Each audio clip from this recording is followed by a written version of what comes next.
Good morning friends, welcome to our YouTube channel. आज का हमारा टॉपिक है इंटरनेशनल ट्रेड पर। जो हमारी गवर्नमेंट होती है उसकी कोई सेम पॉलिसी नहीं होती इंपोर्ट और एक्सपोर्ट के लिए। इंपोर्ट के लिए वो अलग से पॉलिसी बनाती है और जो एक्सपोर्ट होता है उसके लिए वो अलग से पॉलिसी बनाती है। तो इंटरनेशनल ट्रेड में क्या होता है कि जो हमारी फॉरेन करेंसी होती है, जैसे भी हमारी जो इंडिया है, होम कंट्री है, वो अगर दूसरी कंट्री से, फॉरेन कंट्री से अगर ट्रेड करती है तो वो कहलाता है इंटरनेशनल ट्रेड। इंपोर्ट करे या एक्सपोर्ट करे वो दूसरी कंट्री से, तो वो हमारा इंटरनेशनल ट्रेड कहलाता है। तो इसमें क्या होता है कि फॉरेन करेंसी के बेस पर जो है कि हर किसी कंट्री की रैंकिंग की जाती है। जिसके ज्यादा रिजर्व्स होंगे, फॉरेन करेंसी ज्यादा होगी, उस कंट्री की रैंक बहुत अच्छी होगी। और जिस कंट्री की जो रिजर्व्स हैं, फॉरेन करेंसी है, वो कम है, तो समझ लीजिए उस कंट्री की जो रैंकिंग है वो लो होगी। तो इस बेस पर हमारी जो गवर्नमेंट होती है वो पॉलिसीज बनाती है, इंपोर्ट के लिए अलग बनाती है और एक्सपोर्ट के लिए अलग बनाती है। तो आज हम अपने टॉपिक को शुरू करते हैं कि किस तरीके से इंपोर्ट को रोकने के लिए टैरिफ लगाती है, बैरियर्स लगाती है और एक्सपोर्ट को कैसे बढ़ावा देती है। तो हम शुरू करते हैं। जो इंटरनेशनल ट्रेड होता है वो टू टाइप का बांटा गया है, इंपोर्ट और एक्सपोर्ट। इंपोर्ट में क्या होता है, जो इंपोर्ट का मतलब क्या होता है, जो हमारी इंडिया कंट्री है, होम कंट्री है, वो किसी दूसरी कंट्री से, जो होस्ट कंट्री मानी जाती है, उससे कोई प्रोडक्ट खरीदे, मींस परचेज करे, उससे इंपोर्ट करे, तो वो कहलाता है इंपोर्ट। तो इसको क्या करती है गवर्नमेंट, रोकना चाहती है, स्टॉप करना चाहती है, क्योंकि इससे हमारे जो है फॉरेन करेंसी के रिजर्व्स हैं जो हमारे, वो क्या होने लग जाते हैं, कम होने लग जाते हैं। क्योंकि हमारी जो करेंसी है वो दूसरी कंट्री में जाएगी, जिससे हमारे रिजर्व्स होते हैं वो कम होने लग जाते हैं। फॉरेन करेंसी का जो इनफ्लो होता है वो कम हो जाता है। तो इसलिए गवर्नमेंट क्या करती है, इंपोर्ट को रोकना चाहती है, स्टॉप करना चाहती है उसको। तो इसके लिए वो बैरियर्स लगा देती है। बैरियर्स इसलिए लगाती है ताकि जो है इंपोर्ट को रोका जा सके। तो बैरियर्स होते हैं वो टू टाइप के होते हैं, टैरिफ बैरियर और नॉन टैरिफ बैरियर। ये दोनों बैरियर्स हैं, लेकिन क्या होता है कि जो नॉन टैरिफ बैरियर है ये बहुत ही ज्यादा डेंजरस होता है हर कंट्री के लिए। जो हमारी गवर्नमेंट लगाती है, जो नॉन टैरिफ बैरियर है, ये बहुत ही डेंजरस होता है। इसमें क्या होता है, हम इन दोनों को एक एक पॉइंट ऑफ व्यू से पढ़ेंगे, एक एक करके पढ़ेंगे। पहला हमारा टैरिफ बैरियर। इसमें क्या होता है कि इसका इम्पैक्ट प्राइस पर पड़ता है। इससे क्या होते हैं, उस प्रोडक्ट के जो प्राइसेस होते हैं वो बहुत ज्यादा इंक्रीज हो जाते हैं। एग्जाम्पल के तौर पर हम बोलते हैं, जैसे कि 100 रुपए का कोई प्रोडक्ट है, अगर हम किसी दूसरी कंट्री से मंगा रहे हैं वो प्रोडक्ट 100 रुपए का, तो गवर्नमेंट क्या करती है, उस पर इम्पोर्ट ड्यूटी लगा देती है, इम्पोर्ट ड्यूटी रेट लगा देती है। पहले क्या होता था, 10% होता था, तो वो प्रोडक्ट कितने का हो जाता था, 110 रुपीज का हमें मिलता था। लेकिन अब गवर्नमेंट क्या कर रही है, इंपोर्ट को रोकने के लिए और ज्यादा टैरिफ लगा रही है, बैन लगाना चाहती है। तो वो क्या करती है, 100 रुपए के प्रोडक्ट पर 100% ही इंपोर्ट ड्यूटी रेट लगा देती है, तो वो प्रोडक्ट 200 का हो जाता है। तो फिर भी क्या होता है कि कुछ जो लोग होते हैं वो फिर भी उस प्रोडक्ट को खरीदते हैं, परचेज करते हैं। अगर प्राइसेस ही तो हाई होते हैं, लेकिन कुछ लोग उन प्रोडक्ट को परचेज कर लेते हैं। लेकिन नॉन टैरिफ बैरियर में क्या होता है कि इसका इम्पैक्ट हमारी क्वांटिटी पर पड़ता है।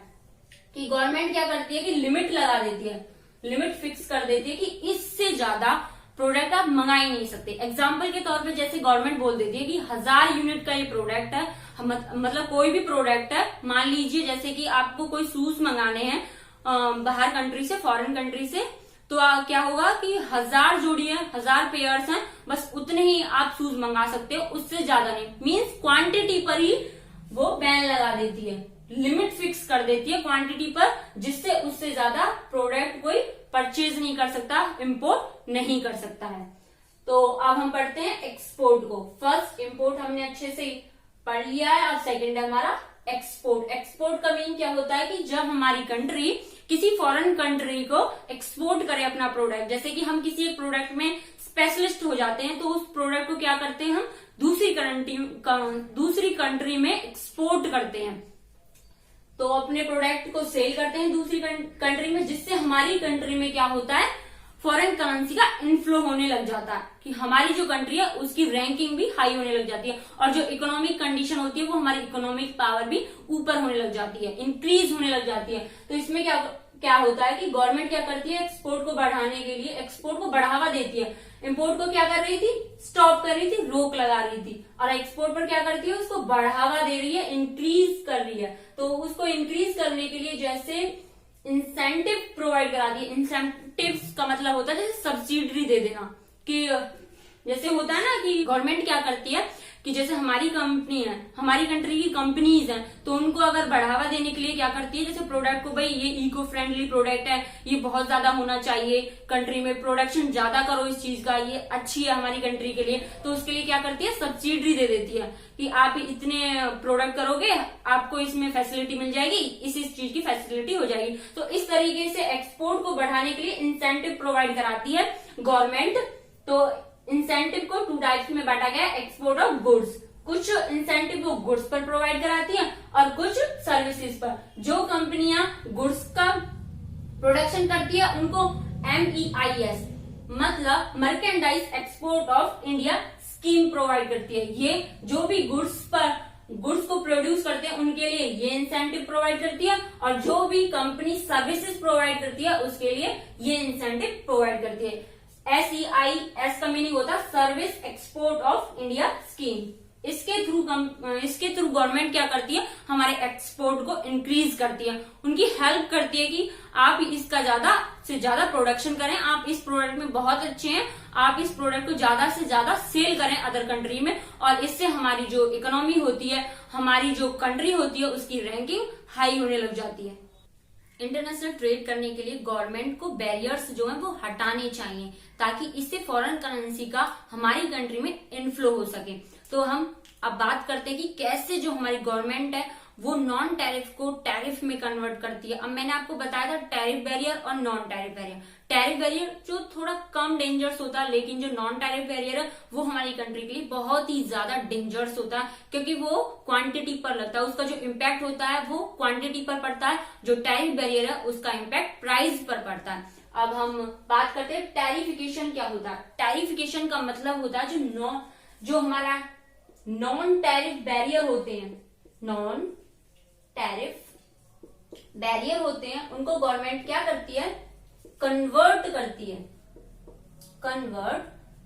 करती है टैरिफ बैरियर में, ताकि वो चीजें महंगी तो हो जाए, उनका इम्पैक्ट प्राइसेस पे पड़ता है। जैसे कि मैंने अभी बताया था टैरिफ बैरियर में क्या होता है, उनका इम्पैक्ट प्राइस पे पड़ता है। तो जो नॉन टैरिफ है, जब तो इसमें तो क्वांटिटी फिक्स होती है कि इससे ज्यादा आप मंगा ही नहीं सकते हो, और टैरिफ में क्या होता है कि प्राइसेस पर इम्पैक्ट होता है, तो प्राइसेस हाई होते हैं, लेकिन कुछ लोग उन्हें फिर भी परचेज करते हैं। तो इसलिए गवर्नमेंट इंटरनेशनल ट्रेड को इंक्रीज करने के लिए, उनको बढ़ावा देने के लिए गवर्नमेंट क्या करती है कि उन बैरियर्स को धीरे धीरे रिड्यूस करती है। तो सबसे पहले उन्हें नॉन टैरिफ बैरियर को कन्वर्ट करती है टैरिफ बैरियर में, ताकि जो क्वांटिटी पर जो बैन लगाती है गवर्नमेंट, वो उनके प्राइजेस इम्पोर्ट ड्यूटी हाई कर देती है, उनको इम्पोर्ट ड्यूटी रेट होती है उसको इंक्रीज कर देती है, ताकि जो वो प्रोडक्ट है उसे इंपोर्ट किया जा सके या एक्सपोर्ट किया जा सके। तो इससे जो है कि हमारी जो कंट्री वो इंटरनेशनल ट्रेड करती रहती है अदर कंट्री के साथ में। अब बात करते हैं कि हमारे ट्रेड बैरियर्स, फर्स्ट था टैरिफ बैरियर और सेकंड था नॉन टैरिफ बैरियर। तो कैसे इनका इम्पैक्ट प्राइस पर पड़ता है, कैसे इसका इम्पैक्ट क्वांटिटी पर पड़ता है। तो फर्स्ट है on the basic of origin, second है on the basic of qualification, third is on the basic of purpose, fourth is on the basic of relation। अब इन्हें 1 by 1 पढ़ेंगे हम कि कैसे जो origin, इन origin को भी 2 टाइप में बांटा गया, एक्सपोर्ट ड्यूटी और इम्पोर्ट ड्यूटी, जो कि गवर्नमेंट लगाती है। और क्वालिफिकेशन भी 2 टाइप्स में बांटा गया, स्पेसिफिक और एड वैलोरम ड्यूटी। तो इन सबको एक एक करके अब हम एक्सप्लेन करते हैं। उससे पहले हम पढ़ते हैं कि नॉन टैरिफ बैरियर में कौन कौन है जिसको शामिल किया गया। एक है कोटा सिस्टम, दूसरा है product standard, third is domestic content, fourth is product labelling and 5 is packing requirements. अब हम इन सभी पॉइंटों को 1 by 1 पढ़ते हैं कि कैसे on the basic of origin पर एक्सपोर्ट इम्पोर्ट ड्यूटी लगती है। तो गवर्नमेंट क्या करती है, इंटरनेशनल ट्रेड करने के लिए गवर्नमेंट धीरे धीरे उन बैरियर्स को रिड्यूस करना शुरू करती है। तो फर्स्ट था हमारा on the basic of origin, जिसको इंक्लूड किया गया टैरिफ बैरियर में, जिसका इम्पैक्ट किस पर पड़ता है, हमारे प्राइजेस पर पड़ता है। तो जो ओरिजिन है उसको 2 टाइप्स में बांटा गया, first is export duty, second is import duty. Export duty में क्या होता है, जो कंट्री उस प्रोडक्ट को ओरिजिन करती है वो कंट्री इसको लगाती है, इस बैरियर को लगाती है। जो भी ओरिजिन कंट्री है वो एक्सपोर्ट ड्यूटी लगाती है, और इंपोर्ट ड्यूटी जो भी कंट्री उस प्रोडक्ट को डिजाइन कर रही है वो उस प्रोडक्ट पर लगाती है। अब हम बात करते हैं कि टैरिफ बैरियर में सेकंड पॉइंट है हमारा on the basis of qualification. तो क्वालिफिकेशन को 3 टाइप्स में बांटा गया। First is specific duty, second is ad valorem duty and third is combined duty. तो फर्स्ट हमारा स्पेसिफिक ड्यूटी। ये क्या होता है? स्पेसिफिक ड्यूटी जो होती है वो फिजिकल कैरेक्टर पर लगती है, कि किसी भी प्रोडक्ट का फिजिकल जो अपीयरेंस होता है ये ड्यूटी उस पर लगती है। सेकंड है एड वैलोरम ड्यूटी, इसमें वैल्यू के साथ साथ इस ड्यूटी को इंक्लूड किया गया, तो ये वैल्यू पर लगती है। और थर्ड इज कंबाइंड ड्यूटी, जो इन दोनों का मिक्सचर होती है, मीन्स ये फिजिकल कैरेक्टर के साथ साथ हमारी वैल्यू पर भी लगती है। जो उस प्रोडक्ट की वैल्यू होती है उस फिजिकल अपीयरेंस के साथ साथ ये उस प्रोडक्ट की वैल्यू पर भी लगती है, तो ये मिक्स है। थर्ड, पहली है फिजिकल कैरेक्टर पर लगती है हमारी specific duty, and second is value पर लगती है, जैसे कि इसके नाम से ही पता चल रहा है एड वैलोरम ड्यूटी। तो वैलोरम में ही वैल्यू वर्ड जो है वो छुपा हुआ है। अब हम बात करते हैं अपने थर्ड पॉइंट की, on the basis of purpose. तो इसमें क्या होता है? ये भी 3 टाइप का है। First is revenue tariff, second is protective tariff. जो हमारा प्रोटेक्टिव टैरिफ है इसको 2 टाइप में बांटा गया है, anti dumping duty and second is countervailing duty. First is anti dumping duty, second is countervailing duty. तो पहले हम फर्स्ट पॉइंट की बात करते हैं, रिवेन्यू टैरिफ। रिवेन्यू टैरिफ का मतलब क्या होता है? इसमें क्या करती है हमारी गवर्नमेंट जो है, जब उसका मेन एम रिवेन्यू को अर्न करना होता है तब वो रिवेन्यू टैरिफ लगाती है। सेकंड बात करते हैं प्रोटेक्टिव टैरिफ की। तो इसमें क्या होता है? जब हमारी जो गवर्नमेंट है वो जो डोमेस्टिक कंट्री होती है, जो होम कंट्री होती है, उसको प्रोटेक्शन देना चाहती है, तो उसके लिए वो प्रोटेक्टिव टैरिफ लगाती है, उसको प्रोटेक्शन देने के लिए। अब जो प्रोटेक्टिव टैरिफ है उसका जो पार्ट है पहला एंटी डंपिंग ड्यूटी। तो उससे पहले हम डंपिंग का मीनिंग समझ लेते हैं, तो आपको पता चल जाएगा कि एंटी डंपिंग क्या है। जैसे कि एग्जांपल लेते हैं हम, एक जो ये चाइना में एक वायरस फैला हुआ है कोरोना वायरस, तो वो एक तरीके से डंपिंग है, और उससे बचाने के लिए जो एंटीडोट बनाए जाते हैं वो एंटी डंपिंग है। तो अब हम इसे एक्सप्लेन करते हैं कि डंपिंग होता क्या है। जब भी कोई कंट्री अपना जो मेन कॉस्ट होती है, जैसे उसकी कॉस्ट आई 20 रुपए की, तो उससे भी बिलो जाकर वो सप्लाई करती है अपने प्रोडक्ट की, तो वो होता है डंपिंग। इससे क्या होता है? जो डोमेस्टिक कंट्री होती है उसको बहुत ज्यादा नुकसान होता है। मान लीजिए जैसे चाइना है, उसने कोई प्रोडक्ट बनाया, मान लो उसकी जो कॉस्ट है 20 रुपीज पर प्रोडक्ट है, तो क्या करती है वो 15 रुपीज में उस प्रोडक्ट को हमारी कंट्री में आके जैसे सेल कर देती है कि हाँ भाई आओ, इस प्रोडक्ट, ये हमारा 15 रुपए का प्रोडक्ट है और इसको परचेज करो। तो लोग क्या करते हैं, जो कम कॉस्ट का होता है पहले उसकी तरफ अट्रैक्ट हो जाते हैं। तो इससे क्या होगा, जो हमारी कंट्री है, इंडिया की जो मार्केट होगी वो क्या होगी, बंद हो जाएगी, क्योंकि कोई उन चीजों को कोई परचेज नहीं करेगा। तो इससे बचाने के लिए गवर्नमेंट क्या करती है, एंटी डंपिंग ड्यूटी लगा देती है कि भाई ठीक है, आप आओ हमारे यहाँ पे आकर आप करो ट्रेड, आपको जो करना आप करो। तो गवर्नमेंट क्या करती है, उस पर ड्यूटी लगा देती है। जितनी आपकी गवर्नमेंट ने आपको सब्सिडी दी है, आप क्या कर रहे हो, उसे बिलो जाकर यहाँ पे प्रोडक्ट को बेच रहे हो, तो गवर्नमेंट क्या करती है, उस पर एंटी डंपिंग ड्यूटी लगा देती है। सेकंड बात करते हैं काउंटर वेलिंग ड्यूटी। अब जैसे एंटी डंपिंग है कि डंपिंग से बचाने के लिए गवर्नमेंट एंटी डंपिंग का यूज करती है, उसी तरीके से जैसे काउंटर अटैक होता है ना, जैसे कोई फॉरेन कंट्री आई हमारे यहाँ पर सेल करने के लिए, वो क्या करती है कि अपने उस मार्केट को कैप्चर करना चाहती है। जैसे अमेरिका है, वो हमारी कंट्री में आके कोई भी प्रोडक्ट का प्रोडक्शन करे और उसको सेल करे, तो वो क्या करती है, हम उसके लिए तो हम फॉरेन ही हो गए, इंडिया जो कंट्री है वो फॉरेन कंट्री कहलाएगी, तो वो क्या करती है, फॉरेन मार्केट को कैप्चर करना चाहती है। तो उससे बचाने के लिए हमारी जो गवर्नमेंट है, इंडिया को बचाने के लिए, अपनी डोमेस्टिक कंट्री को बचाने के लिए काउंटर वेलिंग ड्यूटी लगाती है। कि इसका मीनिंग ये होता है, जैसे कि जो यूएसए है वो क्या करती है, अपनी गवर्नमेंट के जो एक्सपोर्टर होते हैं, जो उस चीज को एक्सपोर्ट करेंगे हमारे इंडिया में, तो उसको सब्सिडी दे देती है, जाओ भाई एक्सपोर्ट करो तुम हमारी उस गवर्नमेंट आप जाओ और इंडिया में जाके अपनी मार्केट को सेल करो, अपना जो प्रोडक्ट है उसको जाके सेल करो, एक्सपोर्टर को बोल देती है हम तुम्हें सब्सिडी देंगे, आप ही करो। तो हमारी जो गवर्नमेंट है उससे हमारी जो डोमेस्टिक मार्केट है उसको नुकसान हो रहा है, तो उसके लिए गवर्नमेंट क्या करती है, ये बोल देती है कि आप आओ हमारे यहाँ पर आकर ट्रेड तो करो, लेकिन जितनी आपकी गवर्नमेंट आपको सब्सिडी दे रही है उतनी हम क्या करेंगे, उस पर काउंटर व्हीलिंग ड्यूटी लगा देंगे, उतनी हम ड्यूटी लगा देंगे उस पर। तो इससे क्या होगा, जो प्रोडक्शन है उनका थोड़ा सा कम हो जाएगा, इससे क्या थोड़ा सा बचाव हो जाएगा, हमारी जो डोमेस्टिक कंट्री है उसको बचाव हो जाएगा, उसका जो मार्केट है वो थोड़ा कैप्चर नहीं कर पाएगी जो दूसरी कंट्री है वो यहाँ का। तो उसके बचाव के लिए गवर्नमेंट ये दोनों ड्यूटीज को अप्लाई करती है। फ्रेंड्स, आपको पता है कि इम्पोर्ट ड्यूटी लगाने का जो भी राइट होता है, जो भी कुछ लिखा होता है, वो किसमें लिखा होता है, हमारे कस्टम एक्ट 1962 में लिखा हुआ होता है। तो इसमें क्या होता है कि जो भी कस्टम एक्ट लगेगा, जो भी रेट लगेगी, वो हमारे इस एक्ट में लिखी हुई है। तो 4 पॉइंट को पढ़ लेते हैं हम। On the basic of trade relations, इसमें क्या होता है, फर्स्ट है हमारा सिंगल कॉलम टैरिफ। इसका मीनिंग होता है कि सेम रेट से ड्यूटी लगती है हर किसी के लिए।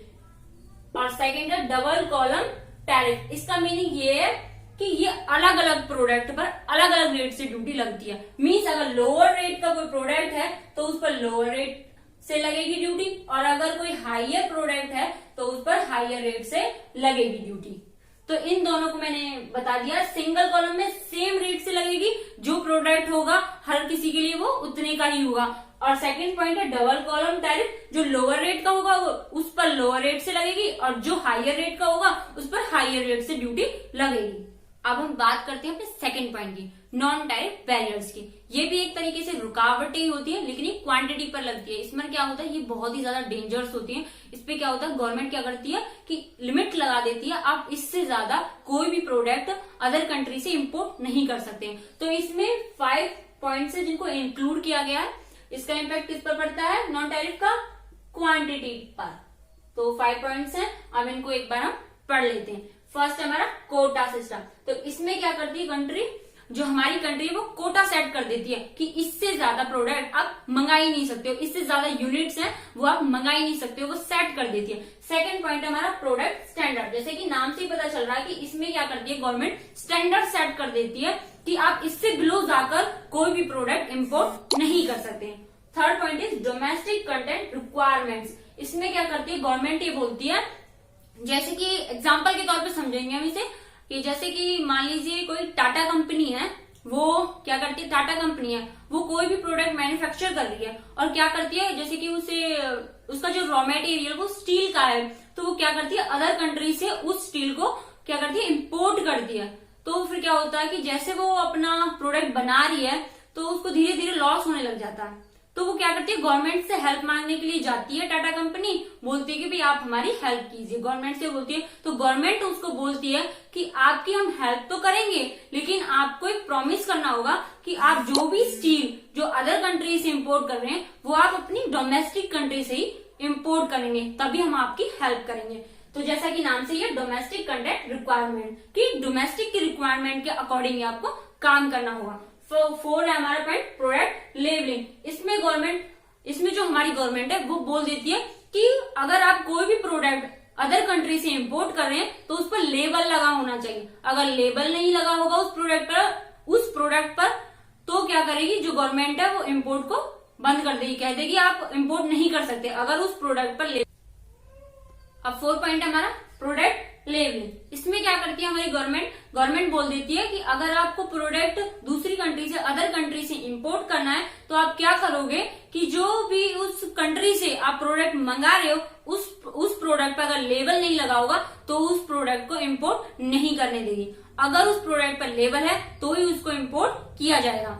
5th पॉइंट है हमारा, लास्ट पॉइंट है पैकिंग रिक्वायरमेंट्स। इसमें गवर्नमेंट बोल देती है कि अगर आप जो भी प्रोडक्ट अदर कंट्री से इंपोर्ट कर रहे हैं वो इको फ्रेंडली होना चाहिए। मीन्स उसकी पैकेजिंग इस तरीके से हो कि वो हमारे एनवायरमेंट के लिए बेनिफिशियल हो, ताकि उसका जो है कि हम रीयूज कर सकें, वो हमारी कंट्री में बैड इम्पैक्ट ना डाले, तो वो इको फ्रेंडली होनी चाहिए। तो इस तरीके से हमने ये 5 पॉइंट पढ़ लिए हैं और अपने टैरिफ बैरियर को भी पढ़ लिया कि टैरिफ में 4 पॉइंटों को इंक्लूड किया गया और नॉन टैरिफ में 5 पॉइंटों को इंक्लूड किया गया। तो गवर्नमेंट क्या करती है इंटरनेशनल ट्रेड को बढ़ावा देने के लिए, इंटरनेशनल ट्रेड करने के लिए क्या करती है अपने बैरियर्स को धीरे धीरे रिड्यूस करती है। जैसा कि मैंने आपको इसमें बताया था टैरिफिकेशन में वो क्या करती है जो नॉन टैरिफ बैरियर होते हैं उनको कन्वर्ट कर देती है टैरिफ बैरियर में, क्योंकि जो नॉन टैरिफ बैरियर है वो बहुत ही ज्यादा डेंजरस है, क्योंकि उनका इम्पैक्ट हमारी क्वांटिटी पर लगता है, और जो हमारे टैरिफ बैरियर है उनका इम्पैक्ट हमारे प्राइस पर लगता है, वो थोड़े कम हमारे लिए डेंजरस है।